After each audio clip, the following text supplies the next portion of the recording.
The 2023 NBA draft is finally here. It'll be a busy time for the Atlanta Hawks and the entire rest of the NBA. We have plenty to discuss on the final, we think, pre-draft episode of Locked On Hawks podcast. Stay tuned, and all of that is on the way. You are Locked On Hawks, your daily Atlanta Hawks podcast.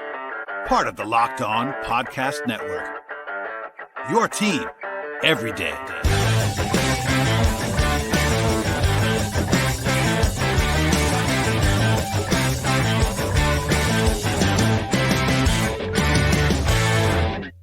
Hello, friends. Welcome to episode 1503 of the Locked On Hawks podcast. I am your host, Brad Rowland, coming to you on a Wednesday evening into Thursday. And today's podcast is brought to you by Birddogs. Go to birddogs.com/LockedOnNBA, and they'll throw in a free custom Birddogs Yeti-style tumbler with each and every order. That is birddogs.com/LockedOnNBA.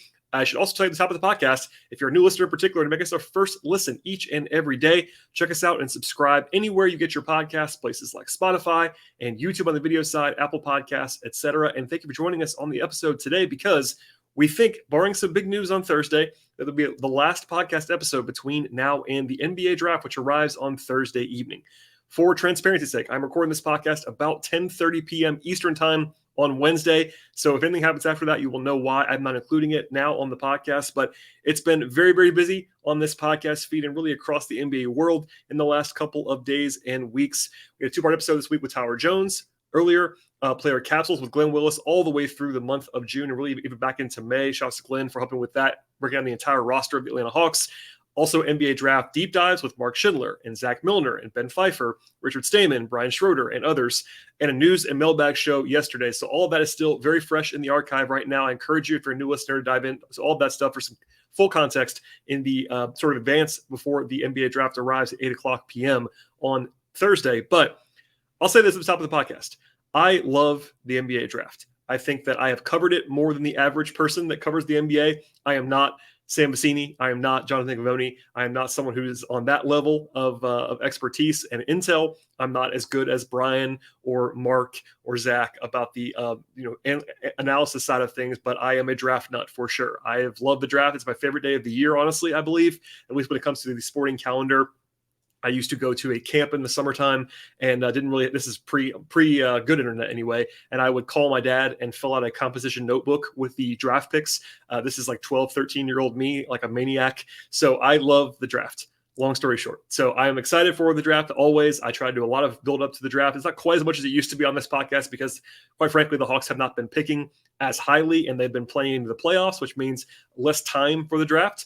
But if you've been listening for a long, long time, you will know that I definitely blow it out around the draft. And this is we're finally here at this point in time. So plenty to get to. I'm sure for the everyday listeners, I will repeat myself a little bit from the entire cycle because that's kind of the nature of the beast at this point in time. But there's plenty to get to. And we'll dive in first with a little bit of actual news on Wednesday. I'll say this. There was not a huge rumor that broke. Again, I'm looking at my phone as I'm recording this podcast a little bit more than usual. But I did a setup last week at the end of the week about how the Hawks could get under the tax if they wanted to. And I was asked about that, gave my answer on that front. But I'll do a quick reset now because it's something that Shams Charania reported on Wednesday.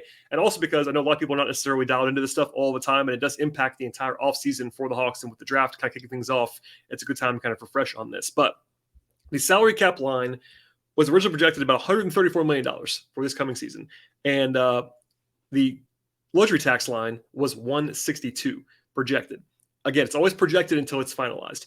Shams reported today on Wednesday, those projections have actually gone up to $136 million for the cap and $165 for the tax. A notable increase on both fronts. Keith Smith of SpotTrack did the math on the first apron, now being $172, and the second apron being about $182. So long story short, and without going super cap nerd on you, this is very good news for the Hawks, especially if they want to get under the tax. Now, again, I will say this now for the new listeners. I am not advocating that. In fact, I think the Hawks have done a pretty ugly job under Tony Ressler at times, ducking the tax at the expense of basketball. So I am not recommending that the Hawks do this. But if they have decided to cut money to get under the tax line, which has happened before, including last season, this is easier for them to do that. And basically, this is all about the tax line. I know the salary cap figures do matter, but basically there is no realistic path that I can see for the Hawks to get all the way under the cap and use cap space. So we're talking about the tax right now for that reason. Big free agents, not really possible, barring sign and trades, all that fun stuff. So as far as the roster is concerned, I won't go through the entire thing like crazy, but the top 10 guys on the team from last year, are also the top 10 guys the Hawks have on guaranteed contracts for next year. Just to say the names out loud, I'm talking about Trae Young, DeJounte Murray, DeAndre Hunter, John Collins, Clint Capella, Onyeka Okongwu, Jalen Johnson, Sadiq Bey, AJ Griffin, and Bogdan Bogdanovic, a.k.a. the Hawks' top 10, all under contract for this year on guaranteed deals. The Hawks also have 4 guys on non-guaranteed contracts. That's Garrison Matthews, Bruno Fernando, Tyrese Martin, and Beat Krejci. That's 14 guys. That's an entire team right there from last year. Obviously, minus Aaron Holiday, who's a free agent now. And then you would also throw in the fact the Hawks have a first-round pick, which is a guaranteed contract if they were to make that pick. Now, also, they have some extension stuff in the future. We'll talk about it later on with Okongwu and Sadiq Bey, etc. The Hawks could offer DeJounte Murray an extension if they want to. He may not take it. I think he probably won't take it, but there you go. But at the moment, go back to the tax thing, the Hawks have those 10 guys under contract, and they're essentially at the tax line already with 10 guys plus the cap hold for the first-round pick at 15 overall. Technically, they're a little bit below it, but they have to actually fill out the roster, and that costs money. So you got to have at least 14 guys on the roster when the season starts. Anyway, the Hawks are over the tax unless they cut salary. I'll say this right now. The Hawks are not going to go past the second apron. I am very, very confident about that. I would fall on the floor if they did. But just for the sake of the exercise, if the Hawks were to keep all 4 guys that they have on non-guaranteed deals, plus the top 10 guys that they have on their roster, and make a first-round draft pick, that puts them over the first apron and about $175 million in team salary. So all that said, I'll reference this a little bit around this. There's some talk about this in a second with regard to some rumor stuff. But when you hear around the league, and I'm sure you have if you're a Hawks fan that's diehard listening to all this stuff, people refer to the Hawks as like capped out, or they're having cost issues or financial questions or tax issues, etc. That's why the Hawks have a lot of money committed. And I've said this before, the Hawks have no contracts that I would call like really bad albatrosses. There are no, Bradley Beal, Davis Bertans, like super, super negative contracts. But some of these deals are viewed around the league as questionable to bad at times for different teams. John Collins, DeAndre Hunter, even Clint Capella at times is seen as a sort of negative contract in some circles. I wouldn't agree with that, but there you go. Anyway, they have some questions long-term, and I'm leaving that on the draft podcast because there's some news around that. And I think a lot of the buzz that you will hear about trades in particular with guys like Collins, with guys like Hunter, Capella, is financially motivated for the Hawks to cut some salary. So all that said, that's one part of the story coming into the draft. I promise you we'll have some more fun stuff now, rumors, buzz, check-ins, NBA draft thoughts, etc. on the way. But first, a quick word from our sponsors on today's podcast. We'll be right back with more on the draft.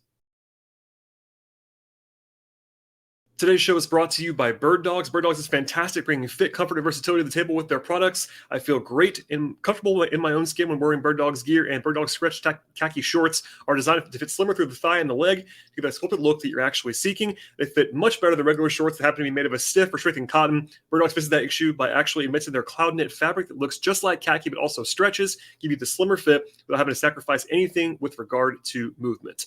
They also use anti-sweat wicking fabric to keep you cool and dry all day long. In the end, Birddogs gives you awesome products, and you're going to want to check out all of them by going to birddogs.com/LockedOnNBA. When you get there, enter the promo code LockedOnNBA, and if you do that and use that code, it will throw in a free custom Birddogs Yeti-style tumbler with each and every order. One more time, check everything out that you're looking for with Birddogs at birddogs.com/LockedOnNBA. All right, so I talked about rumors extensively on Tuesday evening, and honestly, there isn't a ton new in the last 24 hours, which is kind of surprising in some respects. But for one, Jake Fisher, friend of the podcast from Yahoo Sports, was on Will Lou's Raptors podcast, and he actually said that the Hawks and the Raptors have been talking about Pascal Siakam, that there's something there with those discussions. That's not new. I talked about that a little bit on yesterday's show. I wrote about it as well at patreon.com/BT Rowland, but it's something that he said as recently as Tuesday, so this is kind of fresh.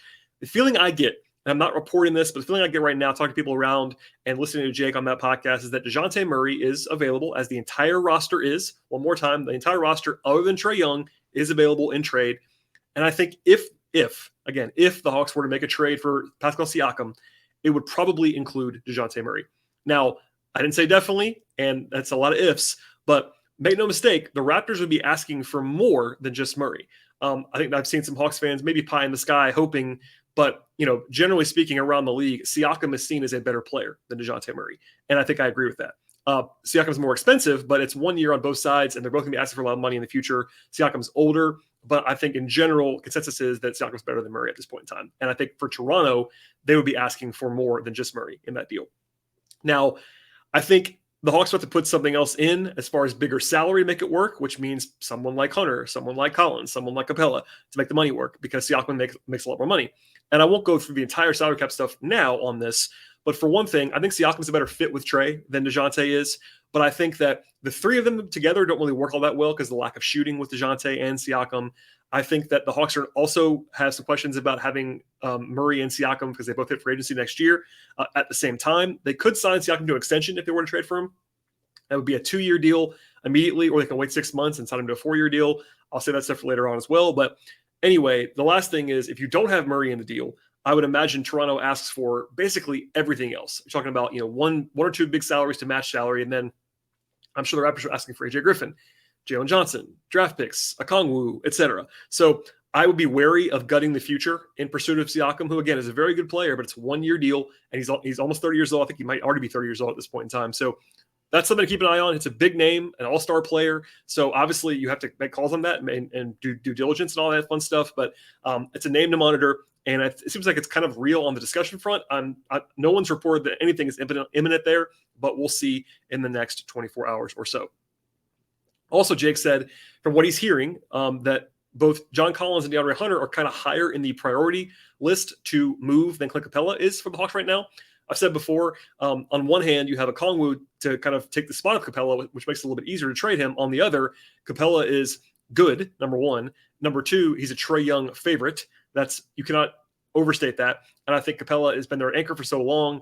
In some ways, it's natural to move on from him because of Okongwu, but at the same time, I think it seems like they want to move either Collins or Hunter or both, almost more so than Capella. But we'll see. There's a market for Capella for sure, and they could be trading him in the near future.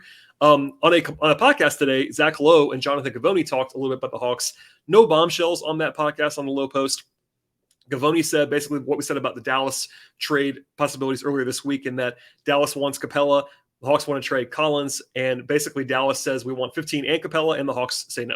So there you go. That's that at this point in time. We'll see. Also, Givony said that there's a lot of chatter around DeAndre Hunter. No surprise there, but he's definitely available and a pretty intriguing trade guy in some respects around the league. He did mention, as I mentioned before on this podcast, that basically everyone around the league, this is from Givony now, is looking at the Hawks cap and tax situation with more extensions looming, and basically pointing out that the Hawks are kind of in trouble on that front. And another wrinkle, and that he actually reported this a little bit earlier in the cycle, but worth noting again now, is that I'm going to quote him actually here. Quote from Givony: "A lot of agents have said Atlanta is a situation that they're actively avoiding because they feel like the roster is very deep. What is the pathway to playing time?" End quote. Now this is talking about draft prospects. And also said some agents don't want to send their guards to Atlanta in particular because of the glut that the Hawks have with Trey and DeJounte, presumably. So that's something to keep an eye on. I'm not sure it really matters that much. Cason Wallace has been talked about, Keontae George, Nick Smith, Jonah Chafino, Kobe Buffkin. All those guys are sort of in the Hawks range, and perhaps something to note there. Last thing on the kind of rumblings/rumors front right now, Jonathan Wasserman, Bleacher Report, does a good job over there. He's been on this podcast before, actually. Got Hawks fans kind of excited in some respects by talking about how the Hawks are exploring Hunter trades because, in part, AJ Griffin needs to play more. Now, I'm not dismissing that because I think the Hawks do need to find a way to play AJ more and would like to do that. But that's not why, in my understanding, that the Hawks are making Hunter available. I think maybe it's a small part of the reason. I think Hunter pretty clearly is available because, number one, he hasn't played that well.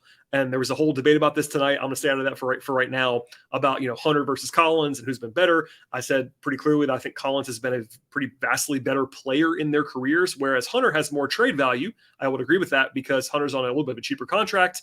And almost more importantly, he plays the three.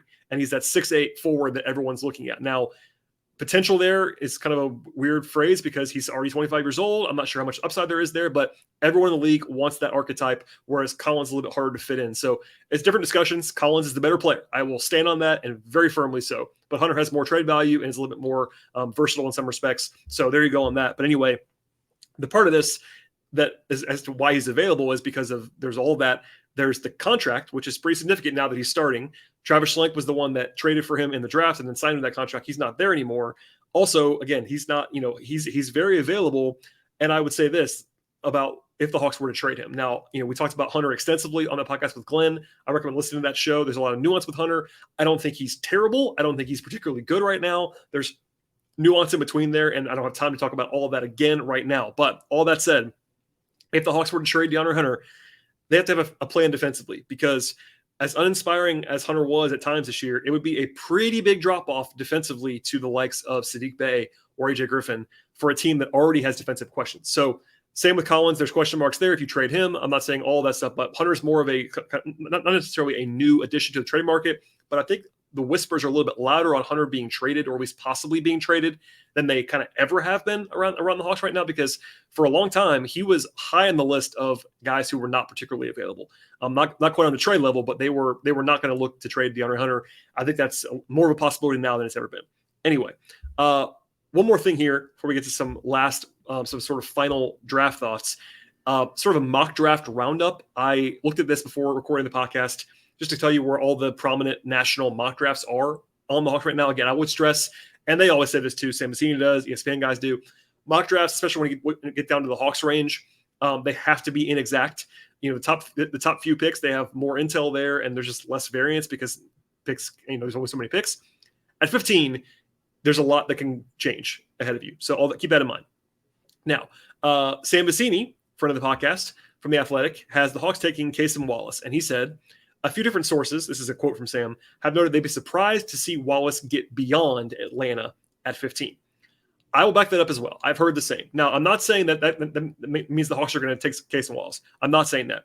But I think for a lot of people that I've talked to, the Hawks would at least strongly consider Cason Wallace at 15, and also he could be gone by then. So the combination of those two things, I think his relative floor is probably around that range based on what I know right now. That's a guy that's very prominently talked about. And I've said, and I'll say it again later in this podcast, I'm sure, that Wallace is one of the best case scenarios for Atlanta. I believe that. ESPN actually updated to Jalen Hood-Schifino of Indiana today. Some mocks have him going before the Hawks. And in the write-up, actually, ESPN's guys, Jonathan Givony and Jeremy Wu, focus more on the overall situation for the Hawks than the actual fit of Hood-Schifino. So we'll see. But he's sort of a combo guard, maybe more of a wing in some respects, but a guy who has some big splits. I think people have him in the lottery on some fronts. People like John Hollinger, I saw him like in the 30s. Like there's big splits on Jalen Hood-Schifino. Anyway, Kristen Peak of Yahoo has Cason Wallace to the Hawks. Kyle Boone of CBS has Bilal Coulibaly to the Hawks. The intel, by the way, on Coulibaly is everywhere right now, like all over the place. A few days ago, it felt like he was going to be in the top 10 almost certainly. Now, maybe a little bit less certainty on that. But I think if I had to guess, he'll be gone by the time the Hawks pick. But there you go. The Ringer has Jalen Hood-Schifino as well. It almost felt like in the blurb for that on the Ringer, it felt like they were picking for another team almost. But so we'll see. I mentioned before, Jonathan Wasserman has the Hawks taking Cason Wallace. And then for what it's worth, I had to file a mock draft today as well. It was about just across the board for dime. For the Hawks, I'll just do that Hawks part on this. I have them taking Cason Wallace. Now, with the way the board broke, it was pretty easy to peg Cason Wallace there. And again, I think you could argue maybe he's one of the more likely picks and also one of the best case scenario picks. But that's where we are right now on the mock draft front. Last thing on this, before we get to some more takes from me, I suppose, at the end of the podcast, is a workout roundup. In the end, the Hawks hosted, again, more than 100 guys in Atlanta over the last 6-7 weeks. 13 of my top 45 players, or 46 players, came to Atlanta for publicly announced workouts. Landry Fields made kind of a tongue-in-cheek reference to a question I asked last week and said that there were some guys in that we didn't know about. I can only know about what we know about. But 13 of my personal top 46 came to Atlanta. Also, plus 5 or 6 more guys beyond that I had in like my top 60, so draftable players. So that's 15, it's 18, 19 guys that I would consider to be draftable players. I think there are 9 guys that came to Atlanta that I could reasonably see going in the first round on Thursday, ranging from Cason Wallace, who's almost a first-round lock, Chris Murray at the top, to Max Lewis, Omax Prosper from Marquette, Ben Shepard from Belmont, Gigi Jackson from South Carolina, Ryan Repair, Brandon Podziemski, and Amari Bailey. I think those guys could all reasonably go in the first round somewhere on Thursday. They won't all go in the first round. I said could for a reason. Plus a few more that I would definitely consider taking at 46.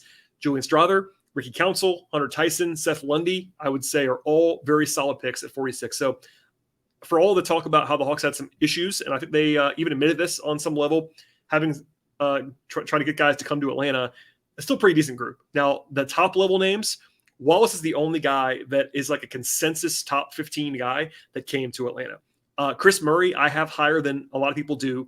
he's firmly in that range for me. So if you want to throw him in, sure, but that's still only 2 of those guys. So it's always tough, but that's kind of the lasting things there. And I will say this, publicly announcing workouts is a good thing. The Hawks didn't used to do this, but at the same time, it doesn't really tell you all that much. It's more of a media availability kind of thing. You kind of know who's coming and going, but workouts can be very overstated. Sometimes they actually can be important, but I'll leave that there for now as sort of a roundup at the end of this. Okay, one more break here from our sponsors. When I come back, we'll talk about the sort of final thoughts on my board and how the Hawks might approach the draft when it comes to Thursday.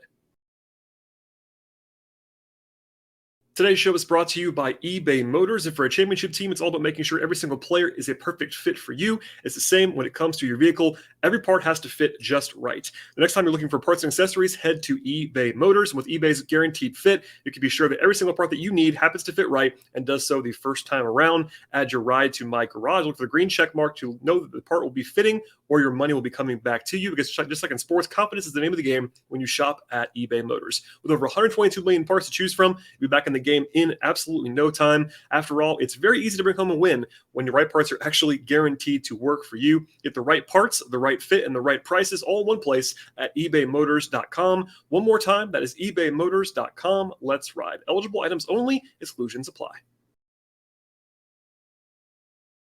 All right, and we'll end the show with sort of a roundup of my final thoughts on all the options, at least a lot of the options that the Hawks are facing on Thursday.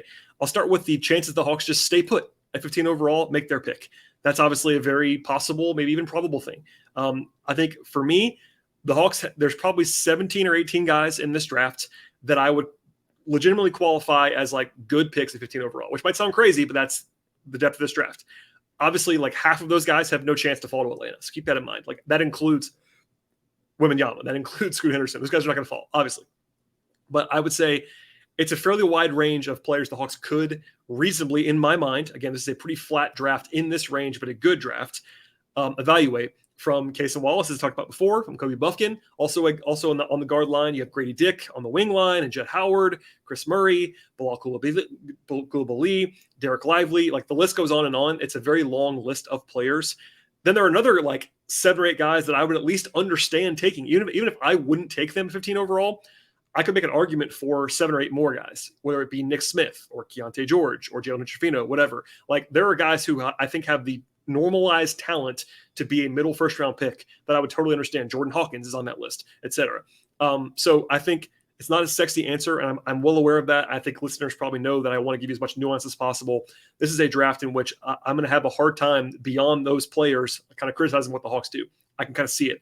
I have my preferences. We'll get into that later on. I also wrote about that at patreon.com/BTRowland on my draft tiers. But I think it's a pretty interesting class, and all things equal, staying put is a totally fine outcome and just making a pick in that range. You could trade down, of course. Now, there's some GM speak on this, but Landry Fields said last week they've been evaluating moving up or moving down the board. That's a very standard answer. Sam Vecino noted on a podcast recently that in his research, trades up with 2 picks from the late teens or 20s usually go like 5 to 8 spots. So if you do that math, a pretty obvious partner, it's not been reported, is Brooklyn. So Brooklyn has the 21st and 22nd picks back to back. That's 6 spots below the Hawks. That's exactly in the range that Sam was talking about. If, I'm not saying that they would offer that or that the Hawks would take it. That's a generally fair accepted value for the Hawks pick in this range would be going down to Brooklyn's 2 picks.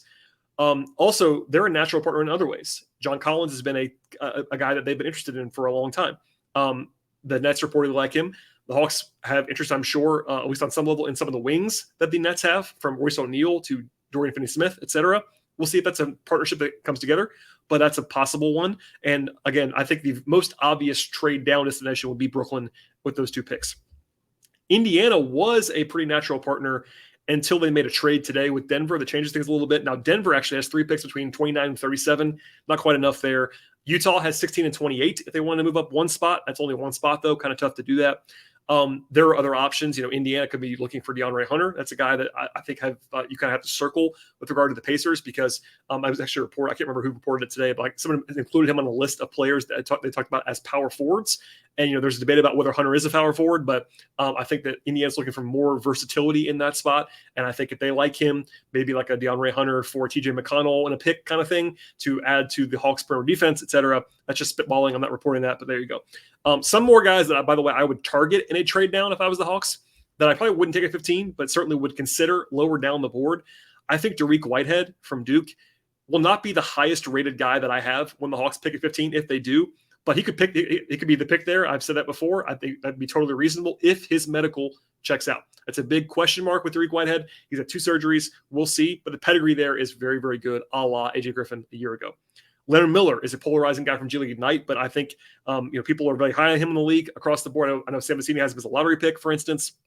I'm not quite there with Leonard Miller, but at 21-22, sure. The tools are very interesting there. He's very, very talented, and I think later in the first round would be interesting. Max Lewis, similarly, I wouldn't take him at 15, but it would be defensible, and I think that more like it later on would be good. Jaime Jaquez is a lower ceiling guy, but I have loved him for a long time. He's apparently been killing it in every workout.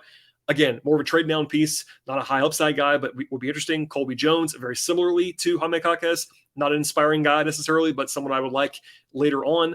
Omax Prosper has been fast rising from Marquette, kind of a 3-and-D forward type between 20 and 30 on my board. Be good in trade down. Ryan Repair, C.D. Sissoko, James Najee, all those guys. And there's probably even more than that. So if they were to trade down, the board opens up even more. I'm not saying it's going to happen, but I'll say this. All things equal, I kind of prefer trading down to trading up. Now, that's not universal in this class, but I think if all I knew was you have one choice, up or down, at fair value in my mind, I would probably go down. That's my description. I know most fans hate trade downs. I understand why. To the trading up option. So the reporting that we talked about a little bit earlier this week with Derek Lively exists. Also lived on Casey Wallace. If the Hawks were to fall in love with him, I did not want to risk him going off the board before they pick. They could trade up for someone like Grady Dick. They could trade up for someone like Anthony Black or Taylor Hendricks. Even a bigger swing on like Cam Whitmore wouldn't be shocking to me. I think in general, I don't love the idea of moving up in this draft because I think for the most part, my tier breaks are not very big. Different if you go like way up for one of those guys like Black or Hendricks or Whitmore or something like that. I would like it less if you go up a few spots because I don't think anybody is like big enough to jump up and get there necessarily unless they fall. But again, it's all about degrees. Part of this, what I'm saying, is because the Hawks are already short on draft capital, which I know it's kind of a weird topic to talk about, but there are some limitations to what the Hawks can offer and what they need to consider for the future because this is a team that's not quite ready to be a title contender right now, at least as constructed, and they owe a lot of picks to the Spurs. So the Hawks could trade this year's pick right now. Once the draft is over, the Hawks could then trade only one of their picks after this year for a long time because they also have the Kings pick, by the way, from Kevin Huerter trade. But the rest of their picks are owed to the Spurs or they're encumbered by the Stepien rule. They owe 2025 to the Spurs unprotected, 2027 to the Spurs unprotected, and then they have a swap in 2026. So keep that in mind. Like the Hawks, like a lot of these teams like could throw like one of those 4 or 5 first round packages. The Hawks kind of did that already with DeJounte. Not all the way to that level, but they can't just like empty the clip for a huge trade package on draft picks only. Keep that in mind. And you usually, if you're going to trade up in this draft, you have to either take a bad contract back, i.e. what the Dallas construction would be with probably Davis Bertans coming back, or you have to attach a positive value asset, meaning a future pick or a young player, or a really good player. So one of those 3 things, like you can't just move up for free. It costs capital, and that's something to keep in mind for the future. Also, they could trade out entirely. Now, I'm not saying it's going to happen. I think it's unlikely, probably. But the Hawks, I don't think they're trying to get out of a pretty good draft by all accounts, but there's a world in which they get a good offer for a future pick or something like that, or a young player, and they want to get better quickly, etc. That's possible. I think most likely if the Hawks end up without a pick in the first round, it's because they use that pick to sort of attach to a player to upgrade somewhere else. Like I think that kicking the can down the road would be surprising to me. So trading out is at least plausible, but I think it's probably the least likely of the 3 scenarios. Quickly at 46 overall, this is not sexy at all, but I'll just say this now. Any new listeners, I promise this is true. The Hawks have not had a rotation level player in the second round since they drafted Mike Muscala in 2013. That is 10 years ago.